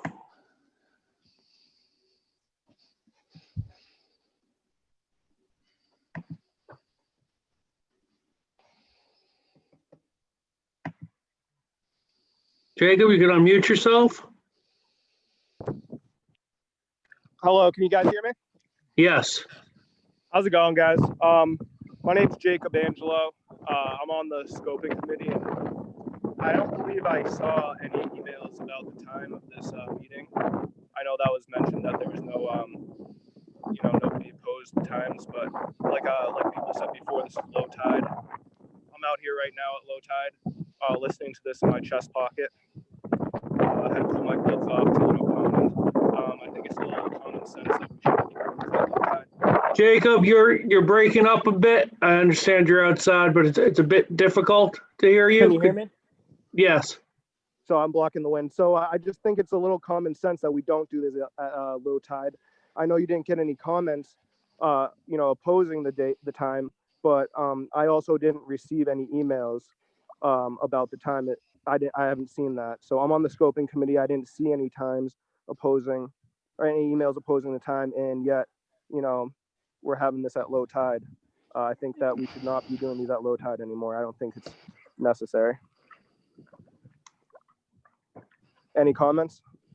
Yeah, Jacob, the invitation went out a month ago to the members of the task force, and you as a member of the scoping committee would have been informed about the report itself, and would have been actively engaged or had the opportunity to be actively engaged about the contents of that report.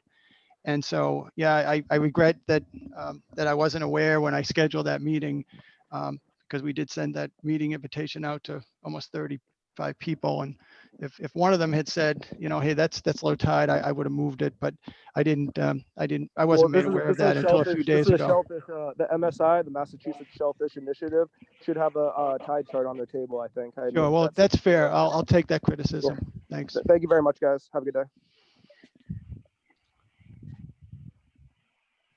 Barbara Morgan, you can unmute yourself and speak.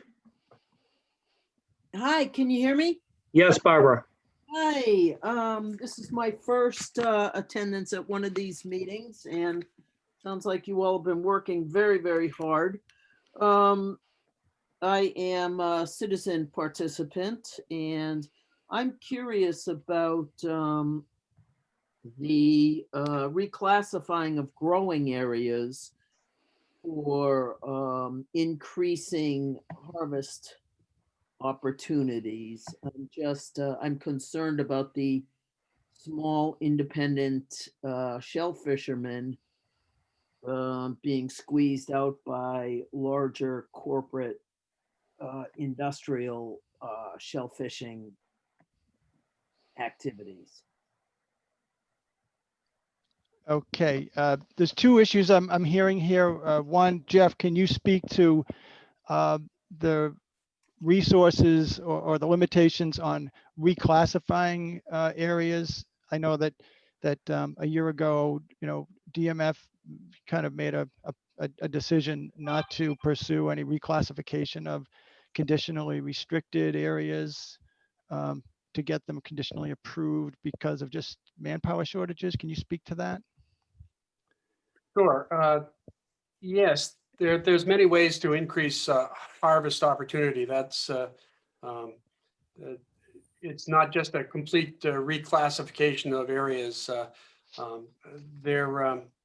It takes approximately 3 years to collect enough data to support a reclassification and an upgrade in any kind of classification. So going from a restricted classification to a conditionally approved would need probably 30 runs of data. And then you also have to evaluate if there are other events that may impact the water quality, rainfall, maybe there's wastewater treatment plant impacts, and you have to develop conditional area management plans and notification procedures, as well as an MOU with the local community.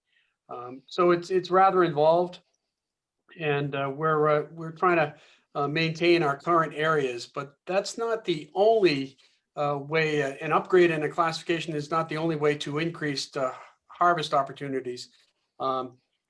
Sometimes it's collecting enough rainfall data to be able to modify that policy. And maybe you can shorten the rainfall closure, or perhaps you can increase the rainfall action level. So instead of an area closing when it gets ½ inch of rain, maybe it closes only after 3/4 of an inch of rain. Another way to expand harvest opportunities might be to increase the season. So rather than having a open season from November to March, maybe we could reopen that, do the water quality work and document that in fact it could be reopened October through April. So there's many ways to approach this. All of them are require data. And so it takes a lot of support, and it's not just the data collection that's the issue. It's also documenting the information for FDA. That's one question. Was there? Yeah, There was and the other is Barbara's concern about, I guess, some evolution of policies or rules that might favor or disfavor small scale operators. Barbara, I'm not quite sure if you've already commented on that in the scoping committee, but I don't see that happening. But I welcome you to put your concerns in writing to me as the director, and I'll certainly take that comment and think it through, whatever your concerns are. Great, thank you. Thank you. Thank you very much. Jared, anyone else?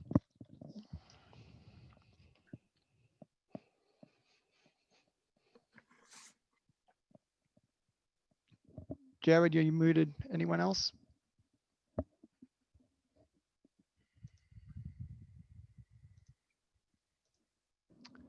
don't know if we've lost Jared. Oh, sorry. Renee? Renee? You gonna unmute yourself?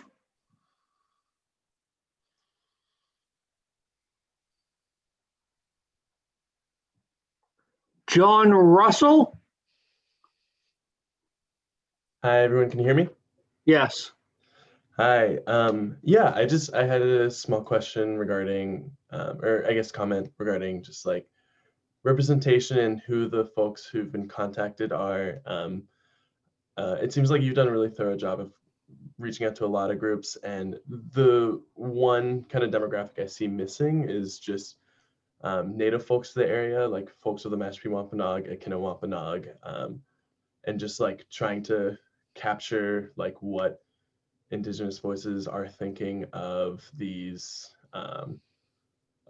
like of the initiative in general. Where I know like one area of contention is just like the conversation around like certain intertidal areas that are like within kind of like Indigenous rights that some folks are, like historically, I'm not saying through MSI, but historically many corporations have tried to grab land that is theirs. And I know there's some issues that I have heard from folks that I don't really see represented here. So I was just, I know the MSI website has like tribes like as one of the demographics within MSI, but I also don't see their voice represented in the reports that have been put out recently. interesting point, John. Can I call on some members of the steering committee to help me? Because I took over this task force kind of midway about the outreach to tribes from the outset.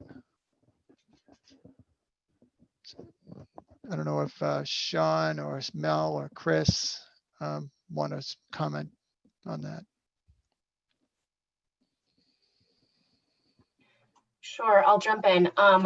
My recollection, and I can go back through my notes, is that we did reach the tribes to participate definitely in the committees, if not the task force, if I remember correctly. The distribution list of folks that receive notifications of when we're having meetings or there are public listening sessions or comment periods includes anybody that has signed up to the MSI website to receive those comments, as well as DMF sends it out to all the various permit holders and folks that are on their listserv. So I think we're very open and welcoming of the tribal voices if they choose to participate, but we also recognize that we can't force anybody to come to the table. So if you do have concerns and comments that you'd like us to include as we develop the strategic plan, please submit those and or encourage other folks that you know in the tribal community to do so. Mm-hmm. Thanks, John. Does that answer your question? Yeah, and I guess just like, echoing what was mentioned earlier of extending public comment, like an open public comment period so people could submit comments who aren't able to make it today would be awesome. And I could definitely forward it to some connections I have with some Native folks and try to get their concerns heard. Okay, yeah, we can do that. Thank you, John. Thank you. Renee, I'm going to try to go to you again.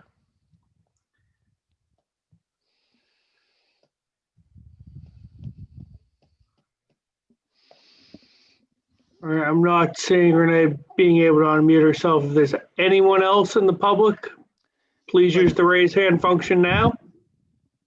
If you have a comment. Dan, I'm not seeing any more comments from the public. We do have a comment from Pat Moran as a panelist.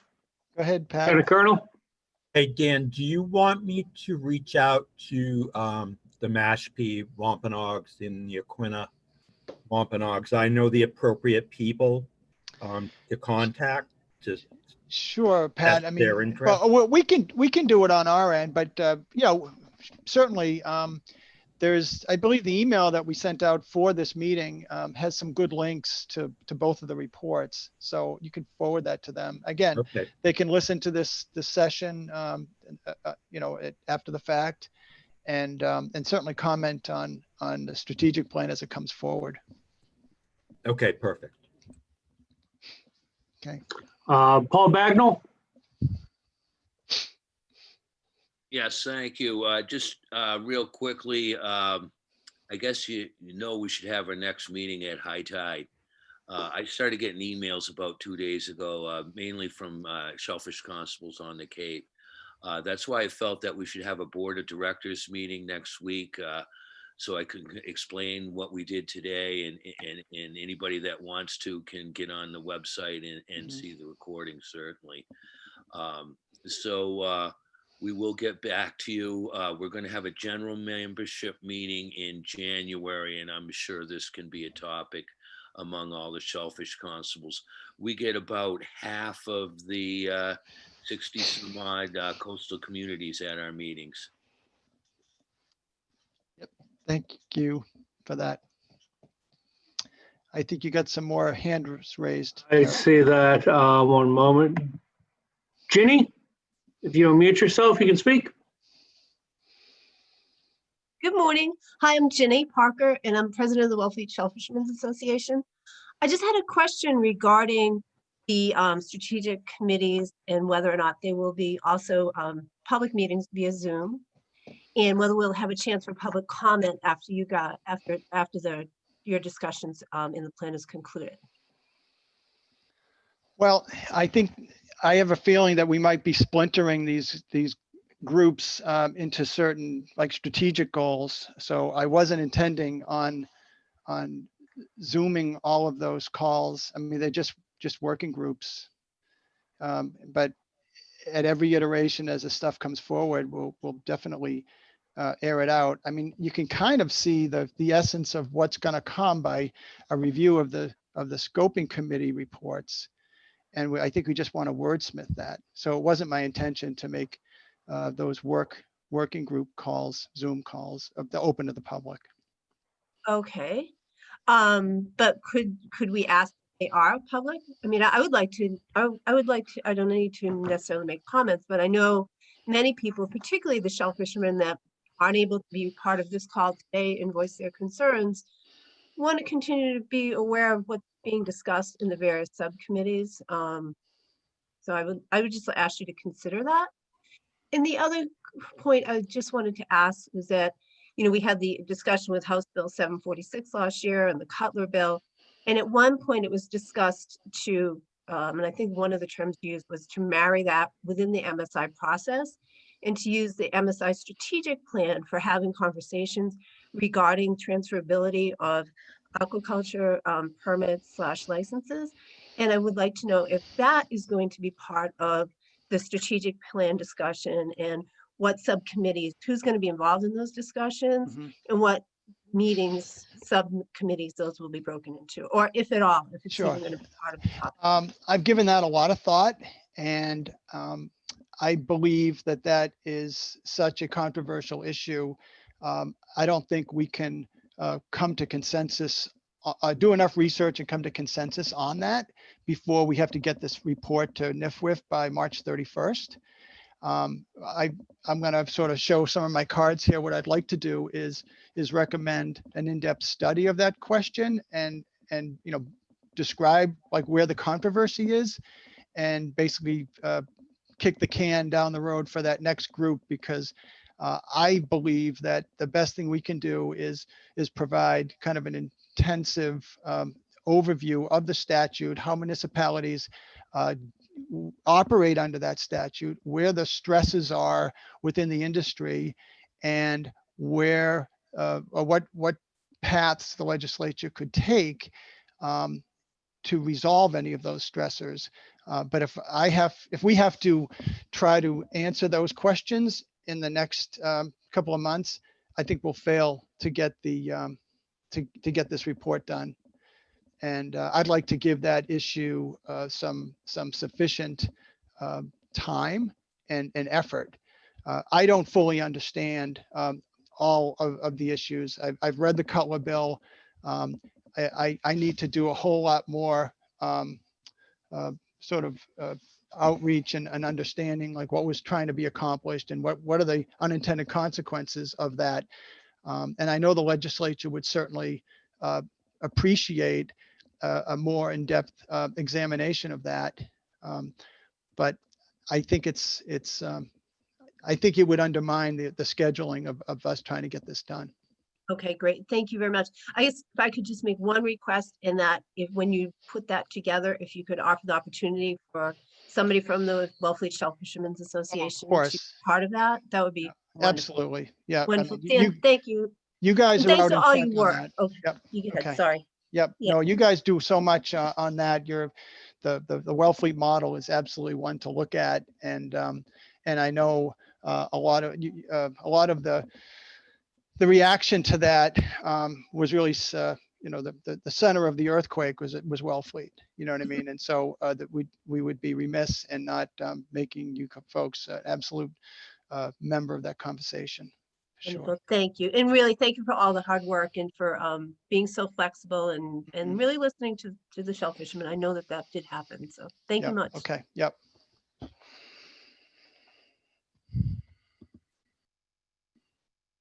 Anything on? Are we done, Jared? Anyone else? Helen, Miranda Wilson, you can unmute yourself now. Yeah, thanks for letting me go twice. I have a question.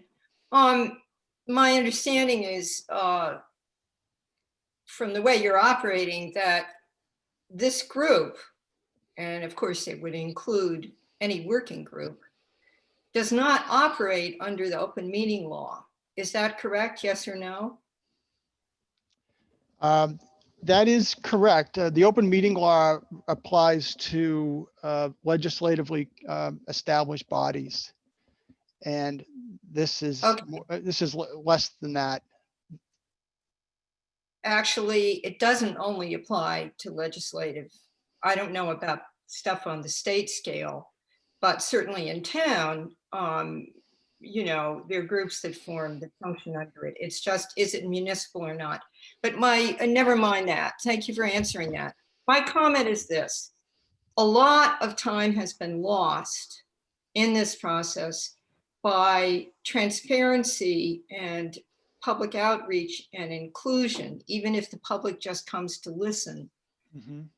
It didn't happen as well as it might have at the beginning of the MSI's meetings. And transparency really in the end saves time. I speak from experience. And I suggest that if you have working groups, you can limit public participation. That's often very efficient. But let people come and listen. Yeah. And don't be embarrassed by the funkiness of working groups. We've all been on them, or many of us have. And keep it transparent so you don't have to spend hours and hours and days drafting and responding verbally to questions about what happened. It can also help the other people who aren't on the working group to catch up, not just because of what the working group brings back to the larger groups, Mm-hmm. you know, which is always distilled. And my experience is if I can listen to an audio of something while I'm making supper, I am much better informed and much more relaxed about it. And it saves the people in, for example, a working group a lot of time. Thank you. Helen, I take your point. That's great advice. Thank you. Dan, I'm not seeing any further comments from the public. All right. So I think the best thing to do is to schedule the next meeting for about, I would say six weeks out, to give the work group a chance to bring something forward. What I can do is just send around I guess an announcement. I'll make sure it's at high tide. Is there a particular time of day that's better for the group, or a particular day of the week? Is there any feedback folks want to give us on that aspect?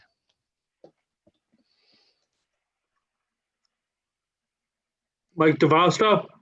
I think it's the 6th. Check it. Yeah.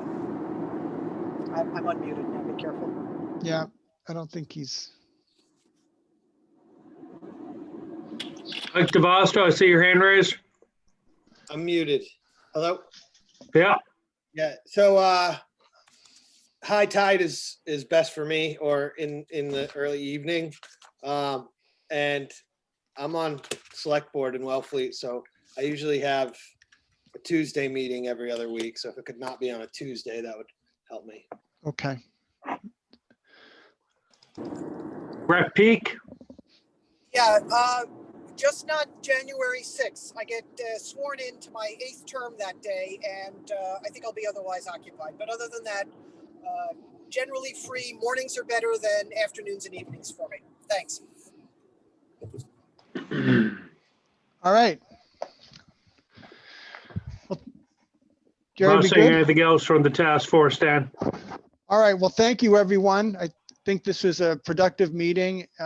It was great to get together with you all after 20 months. I hope you're pleased with some of the work products that the teams have accomplished. And I look forward to coming forward with a great strategic plan that will really be useful for everyone. So I guess we'll adjourn the meeting at this time. Thank you, everyone. Thank you, Jared, for managing the meeting. Thanks, everybody. Hey, thanks, Dan. Appreciate the leadership. Thank you.